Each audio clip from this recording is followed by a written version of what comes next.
ಚಿಕ್ಕಬಳ್ಳಾಪುರದಲ್ಲಿ ಯುವಕನಿಂದ ಆಸ್ಪತ್ರೆ ಸೀಲ್ಡೌನ್. ಯಾದಗಿರಿಯಲ್ಲಿ ಸಮುದಾಯಕ್ಕೆ ವಕ್ಕರಿಸಿದ ಮಾರಿ, ಧಾರವಾಡದಲ್ಲಿ ಕಂದಮ್ಮಗಳನ್ನ ಹಿಂಡಿ ಹಿಪ್ಪೆ ಮಾಡ್ತಿದೆ ಕೊರೋನಾ. ಇದುವೇ ಈ ಹೊತ್ತಿನ ವಿಶೇಷ corona hotspot TV9 ground report. ನಾನು ಶಕುಂತಲಾ ಭೂಷಣ್.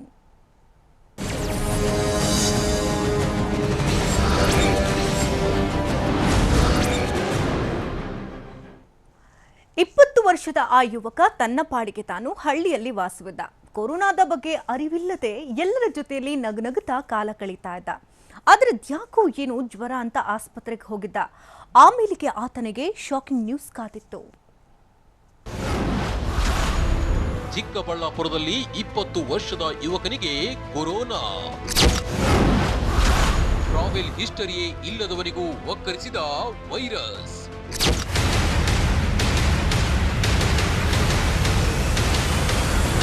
ಚಿಕ್ಕಬಳ್ಳಾಪುರ ಜಿಲ್ಲೆಯಲ್ಲಿ ಕ್ರೂರಿ ಕೊರೋನಾ ಹಳ್ಳಿಗೂ ವ್ಯಾಪಿಸಿದೆ. ಸಿಕ್ಕಲ್ಲಿ ತನ್ನ ವಿಷಜಾಲವನ್ನ ಹರಡುತ್ತಿದೆ.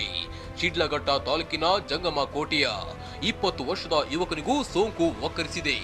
ಆದರೆ ಕೊರೋನಾ ಬಂದಿರೋ ಯುವಕನಿಗೆ ಯಾವುದೇ ಟ್ರಾವೆಲ್ ಹಿಸ್ಟರಿಯೇ ಇಲ್ಲ. ಇದ್ದಕ್ಕಿದ್ದಂತೆ ತೀವ್ರ ಜ್ವರ ಕಾಣಿಸಿಕೊಂಡಿತ್ತು. ಈ ವೇಳೆ ಯಾವುದಕ್ಕೂ ನೋಡೋಣ ಅಂತ ಖಾಸಗಿ ಆಸ್ಪತ್ರೆಯ ವೈದ್ಯರು ಕೋವಿಡ್ ಟೆಸ್ಟ್ ಮಾಡಿಸಿಕೊಳ್ಳಲು ಹೇಳಿದ್ರು.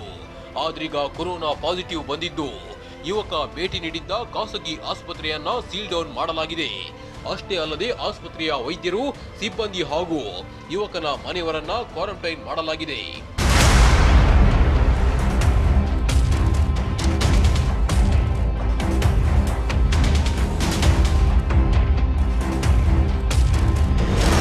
ಇನ್ನು ಖಾಸಗಿ ಆಸ್ಪತ್ರೆ ಸೀಲ್ ಡೌನ್ ಮಾಡಿದ್ದೇ ತಡ ಇಲ್ಲಿ ಚಿಕಿತ್ಸೆ ಪಡೆದ ಇತರೆ ರೋಗಿಗಳಿಗೆ ಟೆನ್ಷನ್ ಶುರುವಾಗಿದೆ.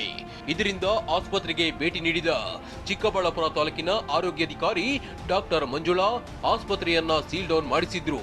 ಬಳಿಕ ಕ್ರಿಮಿನಾಶಕ ಔಷಧ ಸಿಂಪಡಿಸಿದ್ರು.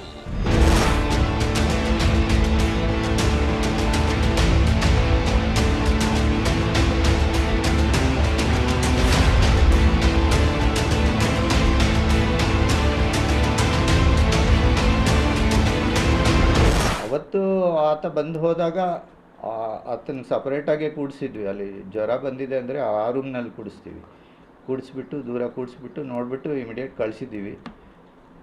ಇವತ್ತು ಅದೇ ಮೇಡಮ್ ಎಲ್ಲ ಫೋನ್ ಮಾಡಿದರು, ಈ ಥರ ಪಾಸಿಟಿವ್ ಬಂದಿದೆ, ತಾವೆಲ್ಲ ಎಚ್ಚರ ವಹಿಸ್ಕೋಬೇಕು, ನಾವು ನಿಮ್ಮ ಕ್ಲಿನಿಕ್ ಸೀಲ್ ಡೌನ್ ಮಾಡ್ತೀವಿ ಅಂದರು. ಸರಿ ಮಾಡಿ ಅದೇ ಅದನ್ನು ಸ್ಯಾನಿಟೈಸರ್ ಅಂತ ಹಾಕಿ ಸ್ಯಾನಿಟೈಸ್ ಮಾಡ್ತಾರೆ ಅಂತ ಲಾಕ್ಡೌನ್ ಮಾಡ್ತೀವಿ ಅಂತ. ಇನ್ನು ಯುವಕನ ಮನೆಯ ಸುತ್ತಲಿನ 100 ಮೀಟರ್ ಪ್ರದೇಶವನ್ನ ಸೀಲ್ ಡೌನ್ ಮಾಡಲಾಗಿದೆ. ಯುವಕನ ಅಪ್ಪ ಅಮ್ಮ ಸೇರಿ 15 ಮಂದಿ ಪ್ರಾಥಮಿಕ ಸಂಪರ್ಕದಲ್ಲಿದ್ದವರು ಮತ್ತು 25 ಮಂದಿ ದ್ವಿತೀಯ ಸಂಪರ್ಕದಲ್ಲಿದ್ದವರನ್ನ ಕ್ವಾರಂಟೈನ್ ಮಾಡಲಾಗಿದೆ. ಘಟ್ಟಕ್ಕೆ ಸಂಬಂಧಪಟ್ಟಂಗೆ 15 ಜನ ಪ್ರೈಮರಿ ಇದ್ದಾರೆ, 25 ಜನ ಸೆಕೆಂಡ್ರಿ ಇದ್ದಾರೆ. ಸೊ ಅವ್ರದ್ದು ಟೆಸ್ಟ್ಗೆ ಆಗಲೇ ಕಳಿಸಿದ್ದೀವಿ. ಒಟ್ಟಿನಲ್ಲಿ ಜಿಲ್ಲಾಡಳಿತ ಕೊರೋನಾ ನಿಯಂತ್ರಣಕ್ಕೆ ಸರ್ಕಸ್ ಮಾಡ್ತಿದೆ.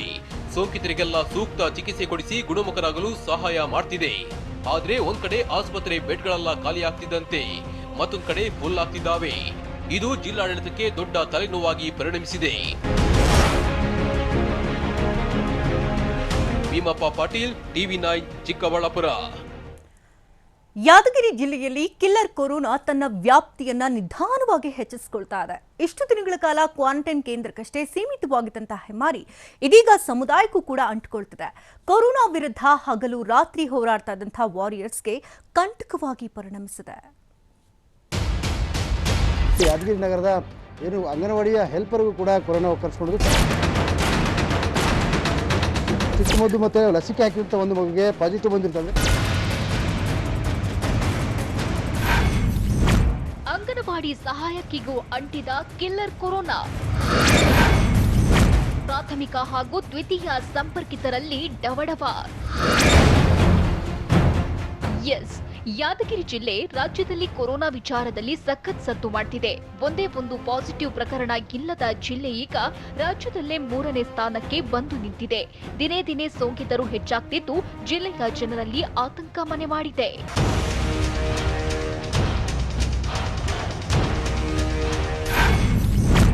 ಯಾದಗಿರಿ ಜಿಲ್ಲೆಗೆ ಅಂಟಿದ ಮಹಾರಾಷ್ಟ್ರದ ನಂಜು. ಅದ್ಯಾವಾಗ ಮಹಾರಾಷ್ಟ್ರದಿಂದ ವಲಸೆ ಕಾರ್ಮಿಕರು ರಾಜ್ಯಕ್ಕೆ ಆಗಮಿಸಿದ್ರೋ ಅಂದಿನಿಂದಲೇ ಜಿಲ್ಲೆಗೆ ಮಹಾಮಾರಿ ವಕ್ಕರಿಸಿಬಿಡ್ತು.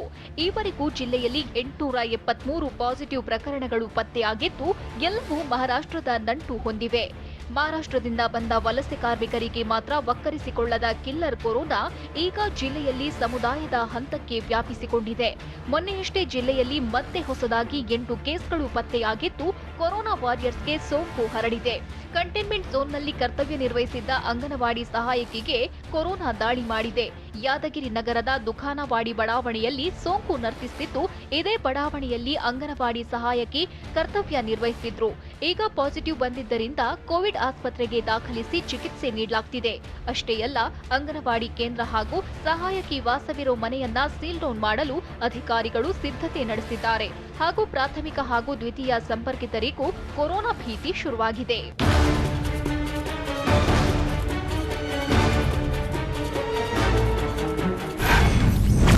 ಅಂಗನವಾಡಿ ಸಹಾಯಕಿಗೆ ಸೋಂಕು ಹರಡಿದ್ದೇ ನಿಗೂಢ. ಯಾರ್ಯಾರಿಗೆ ವೈರಸ್ ವಕ್ಕರಿಸಿದೆ ಅನ್ನೋದೇ ಟೆನ್ಷನ್. ಇನ್ನು ಅಂಗನವಾಡಿ ಸಹಾಯಕಿಗೆ ಕೊರೋನಾ ಸೋಂಕು ಅದ್ಹೇಗೆ ತಗುಲಿದೆ ಅನ್ನೋದೇ ನಿಗೂಢವಾಗಿದೆ. ಯಾಕಂದ್ರೆ ಮಹಾರಾಷ್ಟ್ರ ಸೇರಿದಂತೆ ಹೊರ ರಾಜ್ಯದಿಂದ ಬಂದಿಲ್ಲ ಅಂದ್ರೂ ಹೇಗೆ ಕೊರೋನಾ ವಕ್ಕರಿಸಿದೆ ಅನ್ನೋದೇ ಗೊತ್ತಾಗ್ತಿಲ್ಲ. ಅಂಗನವಾಡಿ ಕೇಂದ್ರದಲ್ಲಿ ಮೇ ತಿಂಗಳಲ್ಲಿ ಪೋಲಿಯೋ ಮತ್ತು ಚುಚ್ಚುಮದ್ದು ಕಾರ್ಯಕ್ರಮ ನಡೆಸಲಾಗಿತ್ತು. ಹೀಗಾಗಿ ಅಂಗನವಾಡಿ ವ್ಯಾಪ್ತಿಯ ದುಖಾನವಾಡಿ ಬಡಾವಣೆಯ ಪೋಷಕರು ತಮ್ಮ ಮಕ್ಕಳಿಗೆ ಪೋಲಿಯೋ ಮತ್ತು ಚುಚ್ಚುಮದ್ದು ಹಾಕಿಸಿದ್ದಾರೆ. ಪೋಲಿಯೋ ಮತ್ತು ಚುಚ್ಚುಮದ್ದು ಹಾಕುವಾಗ ಈ ಅಂಗನವಾಡಿ ಸಹಾಯಕಿ ಕೆಲಸ ಮಾಡಿದ್ದಾರೆ. ಪೋಲಿಯೋ ಮತ್ತು ಚುಚ್ಚುಮದ್ದು ಹಾಕಿಸಿಕೊಂಡು ಹೋದ 2 ವರ್ಷದ ಹೆಣ್ಣು ಮಗು ಹಾಗೂ ತಂದೆಗೆ ಪಾಸಿಟಿವ್ ಬಂದಿತ್ತು. ಹೀಗಾಗಿ ಅಂಗನವಾಡಿಯಲ್ಲಿ ಕೆಲಸ ಮಾಡ್ತಿದ್ದ ಸಹಾಯಕಿ ಸೇರಿ 3 ಕ್ವಾರಂಟೈನ್ ಮಾಡಲಾಗಿತ್ತು. ಆದರೆ ಜಿಲ್ಲಾಡಳಿತ ಕೆಲ ದಿನಗಳು ಮಾತ್ರ ಕ್ವಾರಂಟೈನ್ ಮಾಡಿ ಮನೆಗೆ ಕಳುಹಿಸಿಕೊಟ್ಟಿದೆ. ಇದಾದ ಮೇಲೂ ಮತ್ತೆ ಅಂಗನವಾಡಿಯಲ್ಲಿ ಸಹಾಯಕಿ ಕೆಲಸ ಮಾಡಿದ್ರು. ಆದರೆ ಜೂನ್ 15ರಂದು ಗಂಟಲು ದ್ರವ ಪರೀಕ್ಷೆ ಮಾಡಿದಾಗ ಪಾಸಿಟಿವ್ ಬಂದಿದ್ದು ಎಲ್ಲರ ಆತಂಕಕ್ಕೆ ಕಾರಣವಾಗಿದೆ. ಒಂದು ಮಗು ಅಂದರೆ ಚುಚ್ಚುಮದ್ದು ಮತ್ತು ಲಸಿಕೆ ಹಾಕಿದಂಥ ಒಂದು ಮಗುಗೆ ಪಾಸಿಟಿವ್ ಬಂದಿರ್ತಂದ್ರೆ ಒಟ್ನಲ್ಲಿ ಪೋಲಿಯೋ ಮತ್ತು ಚುಚ್ಚುಮದ್ದು ಹಾಕಲು ಹೋಗಿದ್ದ ಅಂಗನವಾಡಿ ಸಹಾಯಕಿಗೆ ಕೊರೋನಾ ವಕ್ಕರಿಸಿದ್ದು ಇವರ ಸಂಪರ್ಕದಲ್ಲಿ ಸಾಕಷ್ಟು ಮಂದಿ ಇದ್ದಾರೆ. ಆದರೆ ಯಾರ್ಯಾರು ಅನ್ನೋದನ್ನ ಪತ್ತೆ ಹಚ್ಚೋದೇ ಜಿಲ್ಲಾಡಳಿತಕ್ಕೆ ದೊಡ್ಡ ತಲೆನೋವಾಗಿದೆ. ಅಮೀನ್, TV9 ಯಾದಗಿರಿ. ಧಾರವಾಡದಲ್ಲೂ ಕಿಲ್ಲರ್ ಕೊರೋನಾ ತನ್ನ ಆರ್ಭಟವನ್ನ ಮುಂದುವರೆಸಿದೆ. ಪ್ರತಿನಿತ್ಯ ಮಕ್ಕಳಿಗೆ ಕೊರೋನಾ ವಕ್ಕರಿಸಿಕೊಳ್ತಾ ಇದ್ದು ಜಿಲ್ಲಾಡಳಿತಕ್ಕೆ ಟೆನ್ಷನ್ ಹೆಚ್ಚಿಸಿದೆ. ಯಾಕಂದ್ರೆ ಯುವಕರಿಗೆ ಕೊರೋನಾ ಬಂದ್ರೆ ಚಿಕಿತ್ಸೆ ನೀಡುವುದು ಸುಲಭ, ಆದರೆ ಸಣ್ಣ ಪುಟ್ಟ ಮಕ್ಕಳಿಗೆ ಕೊರೋನಾ ದಾಳಿ ಮಾಡಿದರೆ ಚಿಕಿತ್ಸೆ ನೀಡುವುದೇ ಕಷ್ಟ. ಹೀಗಾಗಿ ಜಿಲ್ಲೆಯಲ್ಲಿ ಆತಂಕ ಮನೆ ಮಾಡಿದೆ. ಸಣ್ಣ ಸಣ್ಣ ಮಕ್ಕಳು ಇದೀಗ ಸೋಂಕಿತರಾಗಿದ್ದಾರೆ.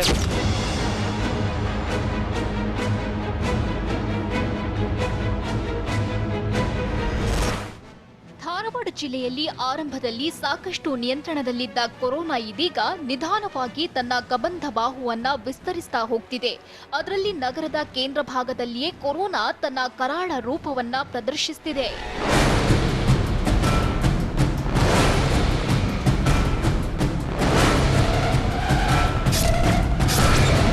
ಕಿಲ್ಲರ್ ವೈರಸ್ ಅಟ್ಟಹಾಸ, ಜಿಲ್ಲಾಡಳಿತಕ್ಕೆ ಆತಂಕ. ಪುಟ್ಟ ಪುಟ್ಟ ಮಕ್ಕಳ ಮೇಲೆ ಕೊರೋನಾ ಅಟ್ಯಾಕ್. ರಾಜ್ಯದ ಇತರೆ ಜಿಲ್ಲೆಗಳಿಗೆ ಹೋಲಿಸಿದ್ರೆ ಧಾರವಾಡದಲ್ಲಿ ಮಾತ್ರ ಕೊರೋನಾ ಆರ್ಭಟ ಕೊಂಚ ಕಡಿಮೆ ಇದೆ. ಆದರೆ ಸೋಂಕಿತರ ವಯಸ್ಸು ನೋಡಿದ್ರೆ ಆತಂಕ ಹುಟ್ಟಿದೆ. ಯಾಕಂದ್ರೆ ಪ್ರತಿಷ್ಠಿತ ಶಾಲೆಯ ಶಿಕ್ಷಕಿಯಿಂದ 20 ಮಂದಿಗೆ ಸೋಂಕು ವಕ್ಕರಿಸಿದ್ರೆ ಅದರಲ್ಲಿ 5 ಮಕ್ಕಳಿದ್ದಾರೆ. ಯಾಕಂದ್ರೆ ಈ ಮಕ್ಕಳು ಇದೀಗ ನಿಧಾನವಾಗಿ ಸುತ್ತಮುತ್ತಲಿನ ಮಕ್ಕಳಿಗೂ ಸೋಂಕು ಹಬ್ಬಿಸೋ ಆತಂಕ ಕಾಡ್ತಿದೆ.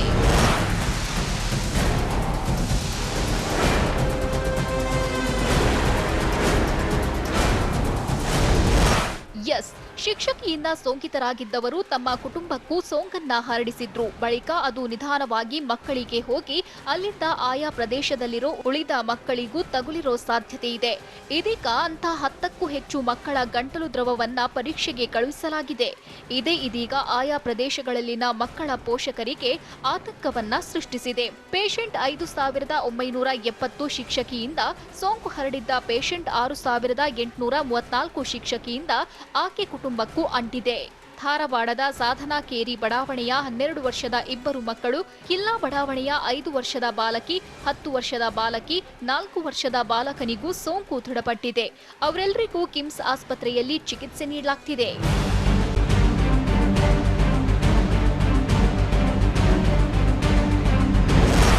ಆರಂಭದಿಂದಲೂ ಜಿಲ್ಲೆಯಲ್ಲಿ ಸಣ್ಣ ಸಣ್ಣ ಮಕ್ಕಳಿಗೆ ಸೋಂಕು ತಗುಲ್ತಿದೆ.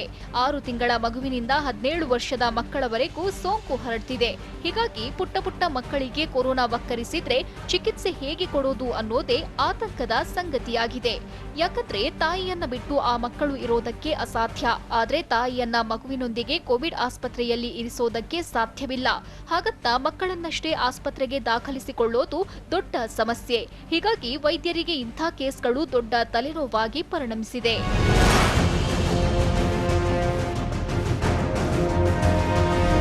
ಒಟ್ನಲ್ಲಿ ದೊಡ್ಡವರಿಗೆ ಸೋಂಕು ತಗುಲಿದ್ರೆ ಅಷ್ಟೊಂದು ಸಮಸ್ಯೆ ಆಗೋದಿಲ್ಲ. ಸಣ್ಣ ಪುಟ್ಟ ಮಕ್ಕಳಿಗೆ ಕೊರೋನಾ ಬಂದ್ರೆ ಮಾತ್ರ ತುಂಬಾನೇ ಕಷ್ಟ. ಅವರಲ್ಲಿ ರೋಗ ನಿರೋಧಕ ಶಕ್ತಿಯೂ ಅಷ್ಟಾಗಿ ಇರೋದಿಲ್ಲ ಮತ್ತು ಚಿಕಿತ್ಸೆಯದ್ದೇ ದೊಡ್ಡ ಸಮಸ್ಯೆಯಾಗಿ ಕಾಡ್ತಿದೆ.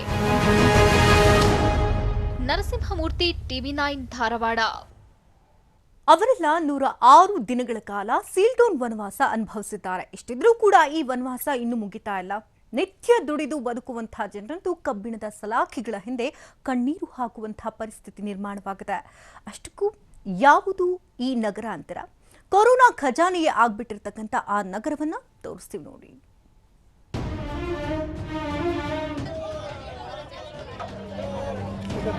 ಅದೇನ್ ದೊಡ್ಡ ಕಾಯಿಲೆ ಏನಂತದೆ ಹೆದರ್ಕೊಂಡದೆ ಏನಿಲ್ಲ, ಮುಂಜಾಗ್ರತೆಗೋಸ್ಕರ ಇಷ್ಟೆಲ್ಲ ಮಾಡ್ತಾ ಇರೋದು. ಅದೇನ್ ದೊಡ್ಡ ಕಾಯಿಲೆ ಏನಲ್ಲ, ಹೆದರಿಕೊಳ್ಳುವಂತದ್ದೇನಿಲ್ಲ, ಮುಂಜಾಗ್ರತೆಗೋಸ್ಕರ ಇಷ್ಟೆಲ್ಲ ಮಾಡ್ತಿರೋದು. ಹೀಗೆ ಹೇಳಿ 100 ದಿನಗಳೇ ಕಳೆದು ಹೋಗಿದೆ. ನಿತ್ಯವೂ ಇದನ್ನೇ ಪದೇ ಪದೇ ಹೇಳಿ ಜಾಗೃತಿ ಮೂಡಿಸಲಾಗ್ತಿದೆ. ಅಂದ್ಹಾಗೆ ಇದು ದಾವಣಗೆರೆಯ ಜಾಲಿ ನಗರ. 230 ಸೋಂಕಿತರಿರುವ ಜಿಲ್ಲೆಯಲ್ಲಿ ಒಟ್ಟು 19 ಕಂಟೈನ್ಮೆಂಟ್ ಝೋನ್ಗಳಿವೆ. ಈ 19 ಕಂಟೈನ್ಮೆಂಟ್ ಝೋನ್ಗಳಲ್ಲಿ ಜಾಲಿ ನಗರವೂ ಒಂದು. ಈ ಒಂದೇ ನಗರದಲ್ಲಿ 112 ಸೋಂಕಿತರಿದ್ದಾರೆ. ಉಳಿದ 18 ಝೋನ್ಗಳಲ್ಲಿ 118 ಜನರಿದ್ದಾರೆ. ಇದೇ ಕಾರಣಕ್ಕೆ ಜಾಲಿ ನಗರವನ್ನು ಕೊರೋನಾ ಖಜಾನೆ ಅಂತಾನೆ ಕರೆಯಲಾಗ್ತಿದೆ. ಕಳೆದ 100 ದಿನಗಳಿಂದ ಈ ಪ್ರದೇಶ ಸೀಲ್ ಡೌನ್ ಆಗಿದೆ.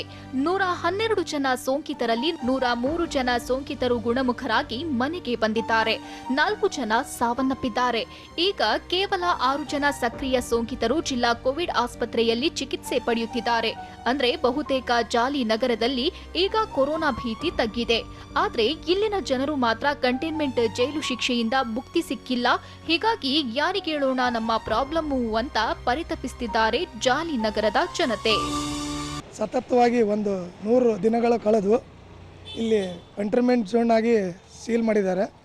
ಆದ್ದರಿಂದ ಇಲ್ಲಿ ಜಾಲಿನಗರದಲ್ಲಿ ವಾಸ ಮಾಡ್ತಕ್ಕಂಥ ಎಲ್ಲ ಜನಕ್ಕೆ ಭಾಳ ತೊಂದರೆ ಆಗಿದೆ.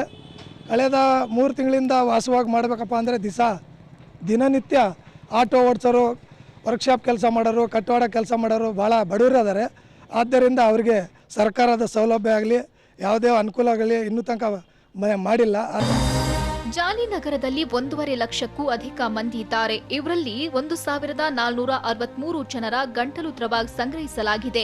112 ಜನಕ್ಕೆ ಪಾಸಿಟಿವ್ ಪತ್ತೆಯಾಗಿದೆ. ಹೀಗಾಗಿ ಇನ್ನಷ್ಟು ಪ್ರಕರಣಗಳು ಇಲ್ಲಿಂದ ಬರಬಹುದು ಎಂಬ ಕಾರಣಕ್ಕೆ ಜಿಲ್ಲಾಡಳಿತ ಕಾದು ನೋಡುವ ತಂತ್ರ ಅನುಸರಿಸುತ್ತಿದೆ. ಆದರೆ 106 ದಿನಗಳಿಂದ ಸೀಲ್ಡೌನ್ನಲ್ಲೇ ಸಂಕಷ್ಟ ಎದುರಿಸುತ್ತಿರುವ ಜಾಲಿ ನಗರದ ಜನರ ಬದುಕು ನರಕವಾಗ್ತಿದೆ. ಇಲ್ಲಿ ಸುತ್ತಾಡಿ ನಿತ್ಯ ಜಾಗೃತಿ ಮೂಡಿಸುವ ರೆಡ್ ಕ್ರಾಸ್ನ ಸದಸ್ಯರು ಪರಿಸ್ಥಿತಿಯನ್ನು ವಿವರಿಸಿ ಹೀಗೆ. ನಾವು ಅಲ್ಲಿ ಹೋದಾಗೆ ಅವ್ರ ಕಷ್ಟ ಸುಖಗಳು ಏನಿದಾವ ನೋಡ್ಕೊಂಡು ಅವ್ರಿಗೆ ಏನೇನು ಅವಶ್ಯಕತೆ ಇದೆಯೋ ನಾನು ಶ್ರೀಕಾಂತ್ ದಿನ ಸಾಯಂಕಾಲ ಕೂತ್ಕೊಂಡು ಅದನ್ನೆಲ್ಲ ಯೋಚನೆ ಮಾಡಿ ಮಾತಾಡಿ ಯಾರು ದಾನಿಗಳು ಸಿಗ್ತಾರೋ ಅವ್ರ ಹತ್ರ ದಾನಿಗಳವ್ರ ಹತ್ರ ದುಡ್ಡಾಗಲಿ ತರಕಾರಿ ಆಗಲಿ ಅವ್ರು ಕೊಟ್ಟಿದ್ದನ್ನೆಲ್ಲ ತೊಗೊಂಡೋಗಿ ಅವರಿಗೆಲ್ಲ ಹಂಚಿ ಬರ್ತಾ ಇದ್ವಿ. ಯಾರೋ ದಾನಿಗಳು ಸಿಕ್ಕಿದ್ರೆ ಅವರಿಂದ ದವಸ ಧಾನ್ಯ ಪಡೆದು ರೆಡ್ ಕ್ರಾಸ್ ಸಂಸ್ಥೆ ಸದಸ್ಯರು ವಿತರಿಸುತ್ತಿದ್ರು. ಇದರ ಜೊತೆಗೆ ಕೊರೋನಾ ವಿರುದ್ಧದ ಹೋರಾಟದ ಬಗ್ಗೆ ಜಾಗೃತಿ ಮೂಡಿಸುತ್ತಿದ್ರು. ಆದರೆ ಇಂತಹ ಪರಿಸ್ಥಿತಿಯಲ್ಲಿ ಜಿಲ್ಲಾಡಳಿತ ಮಾತ್ರ ಸೂಕ್ತ ನಿರ್ಧಾರ ತೆಗೆದುಕೊಳ್ತಿಲ್ಲ. ಸರ್ಕಾರದಿಂದಾಗ್ಲಿ ಉಚಿತ ದಿನಬಳಕೆ ವಸ್ತುಗಳ ಪೂರೈಕೆ ಆಗ್ತಿಲ್ಲ. ಹಾಗಾಗಿ ಕಬ್ಬಿಣದ ಸಲಾಖೆಗಳಿಂದ ಮಾಡಲಾದ ಸೀಲ್ಡೌನ್ನಲ್ಲೇ ಜನ ಸಂಕಷ್ಟ ಎದುರಿಸುವಂತಾಗಿದೆ. ಬಸವರಾಜ್, TV9 ದಾವಣಗೆರೆ. ಕೊರೋನಾ ಕಲಬುರಗಿ ಜಿಲ್ಲೆಗೆ ಮಾರಕವಾಗಿ ಪರಿಣಮಿಸ್ತಾ ಇದೆ. ಮಾರ್ಚ್ 10ರಂದು ಜಿಲ್ಲೆಯಲ್ಲೇ ಶುರುವಾದಂತಹ ಮಹಾಮಾರಿ ಕಾಟ 3 ತಿಂಗಳಾದರೂ ಕೂಡ ಕಡಿಮೆಯಾಗುವಂತಹ ಲಕ್ಷಣಗಳಂತೂ ಕಾಣ್ತಿಲ್ಲ. ಬದಲಾಗಿ ರಾಜ್ಯದಲ್ಲಿ ಅತಿ ಹೆಚ್ಚು ಸೋಂಕಿತರ ಪಟ್ಟಿಯಲ್ಲಿ ಕಲಬುರಗಿ ಜಿಲ್ಲೆ ಮೊದಲ ಸ್ಥಾನದಲ್ಲಿ ಬಂದು ನಿಂತಿದೆ. ಇದಕ್ಕಿಂತಲೂ ಆತಂಕ ಮೂಡಿಸುವ ಸಂಗತಿ ಏನೆಂದರೆ, ಟ್ರಾವೆಲ್ ಹಿಸ್ಟ್ರಿ ಇಲ್ಲದೆ ಇದ್ದರೂ ಕೂಡ ಸೋಂಕಿತರ ಸಂಪರ್ಕಕ್ಕೆ ಬಾರದೇ ಇರೋರಿಗೂ ಸೋಂಕು ತಗುಲ್ತಾ ಇದೆ. ಇದು ಜಿಲ್ಲೆಯ ಜನರಲ್ಲಿ ಮತ್ತಷ್ಟು ಆತಂಕವನ್ನ ಹೆಚ್ಚಿಸ್ತಾ ಇದೆ.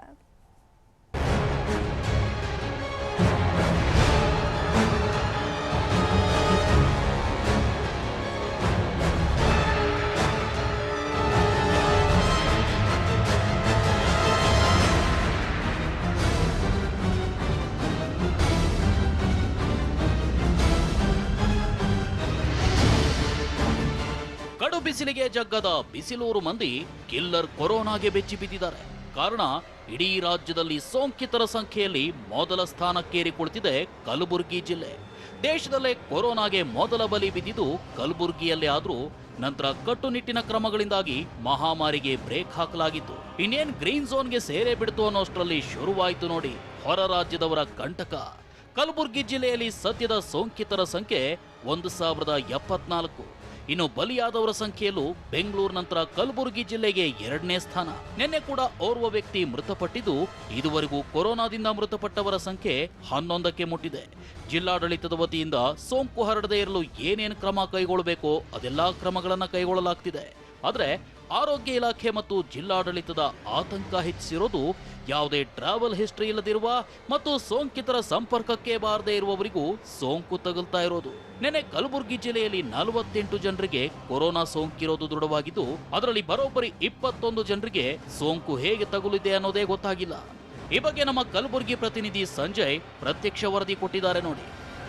ರಾಜ್ಯದಲ್ಲಿ ಅತಿ ಹೆಚ್ಚು ಸೋಂಕಿತರು ಇರುವುದು ಇದೀಗ ಕಲಬುರಗಿ ಜಿಲ್ಲೆಯಲ್ಲಿ.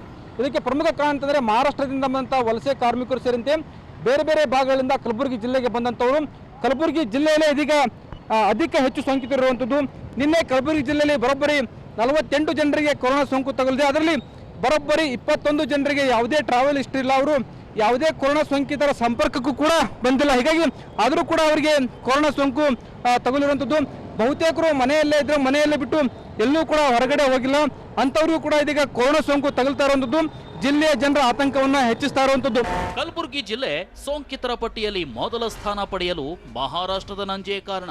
ಆದ್ರೆ ಇದೀಗ ಇಲ್ಲಿರುವವರಲ್ಲೇ ಯಾವುದೇ ಟ್ರಾವೆಲ್ ಹಿಸ್ಟ್ರಿ ಇಲ್ಲದಿದ್ರೂ ಸೋಂಕಿತರ ಸಂಪರ್ಕಕ್ಕೆ ಬಾರದಿದ್ರೂ ಸೋಂಕು ತಗುಲ್ತಾ ಇದೆ. ಇದು ಜಿಲ್ಲೆಯ ಜನರ ನಿದ್ದೆ ಹಾರಿಸಿದೆ. ಸೋಂಕಿನ ಮೂಲ ಪತ್ತೆ ಹಚ್ಚಲು ಆರೋಗ್ಯ ಇಲಾಖೆ ಸಿಬ್ಬಂದಿ ಹರಸಾಹಸ ಪಡಬೇಕಿದೆ. ಕಲಬುರಗಿ ನಗರದಲ್ಲಿ ಮನೆಯಲ್ಲೇ ಕುಳಿತಿದ್ದು ಕಂಟೈನ್ಮೆಂಟ್ ಝೋನ್ ಸಂಪರ್ಕ ಕೂಡ ಇಲ್ಲದ, ಸೋಂಕೆ ಇಲ್ಲದ ಅನೇಕ ಬಡಾವಣೆಗಳಲ್ಲಿ ಈಗ ಸೋಂಕು ಕಾಣಿಸಿಕೊಳ್ತಿದೆ. ರಾಮ ಮಂದಿರದ ಕರುಣೇಶ್ವರ ಕಾಲೋನಿ, ಸಾಯಿ ಮಂದಿರ ಸುತ್ತಮುತ್ತ ಅನೇಕ ಬಡಾವಣೆಯಲ್ಲಿನ ಜನರಲ್ಲಿ ಸೋಂಕು ಕಾಣಿಸಿಕೊಳ್ತಿದೆ. ಇವರಲ್ಲಿ ಬಹುತೇಕರಿಗೆ ಟ್ರಾವೆಲ್ ಹಿಸ್ಟ್ರಿಯೇ ಇಲ್ಲ.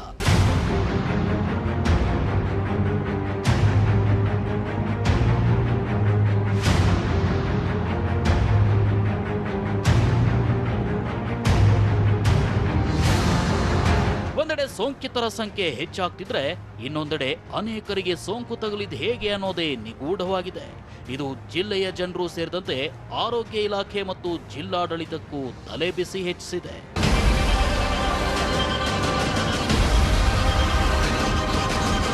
ಸಂಜಯ್, TV9 ಕಲಬುರಗಿ. ಇದು ಇವತ್ತಿನ corona hotspot TV9 ground report. ನಿರಂತರ ಸುದ್ದಿಗಾಗಿ ನೋಡ್ತೀರಿ TV9.